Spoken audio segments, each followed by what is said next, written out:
Jika besok Anda ditawari tiket gratis ke Mars, apakah Anda berani berangkat tanpa ragu? Bayangkan bangun setiap pagi, bukan disambut matahari hangat bumi, melainkan langit merah berdebu dan pemandangan datar tanpa pohon, sungai, atau suara burung.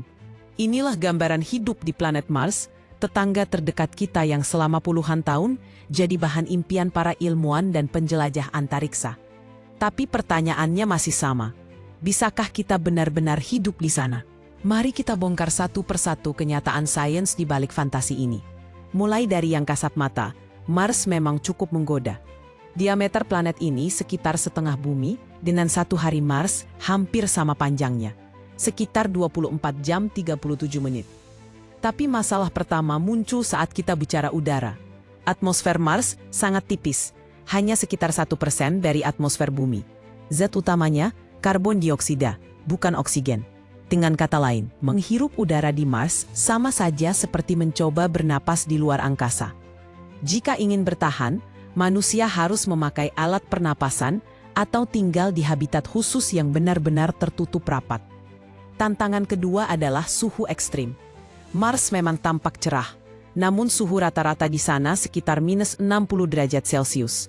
Bahkan saat siang bolong pun, suhu jarang sekali naik lebih dari 0 derajat. Jadi, setiap penghuni Mars harus memakai baju pelindung khusus, seperti pakaian astronot modern yang tebal dan dipanaskan agar tubuh tetap berfungsi normal. Cuekan sejenak soal keberadaan oksigen dan suhu, mari masuk ke soal logistik hidup. Air adalah sumber kehidupan, dan walau jejak es ditemukan di kutub Mars, air cair sangat langka. Butuh teknologi canggih untuk menambang dan memurnikan es menjadi air minum, apalagi mengolahnya jadi air bersih yang bisa dipakai mandi atau mencuci. Sumber makanan pun menjadi tantangan utama.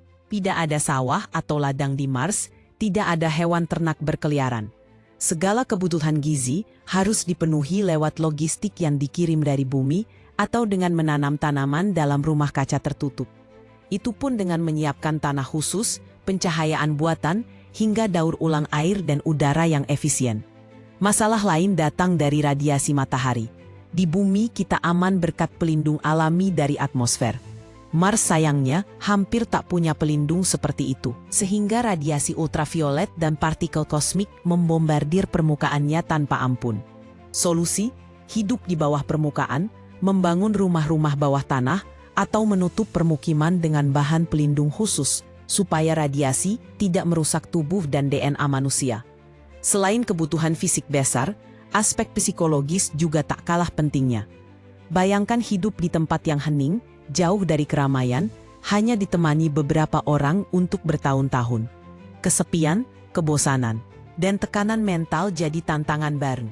Kondisi seperti ini belum pernah benar-benar dihadapi manusia dalam jangka panjang.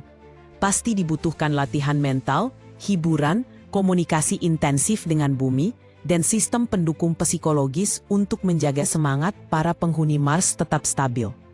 Ada juga masalah gravitasi. Gravitasi Mars hanya sekitar 38% dari bumi. Tubuh manusia terbiasa dengan gravitasi bumi, jadi tinggal lama di Mars bisa menyebabkan otot melemah, tulang keropos, bahkan efek jangka panjang pada organ tubuh. Teknologi seperti latihan olahraga intensif dan alat bantu gerak mungkin jadi andalan agar tubuh tetap bugar. Masih banyak lagi tantangan lain, seperti debu Mars yang halus dan reaktif, risiko kegagalan sistem pendukung hidup, keterbatasan alat komunikasi yang tertinggal 15-20 menit dari pesan bumi, hingga masalah hukum, etika, dan tatanan sosial baru. Setiap langkah membutuhkan solusi kreatif dan kolaborasi global yang luar biasa.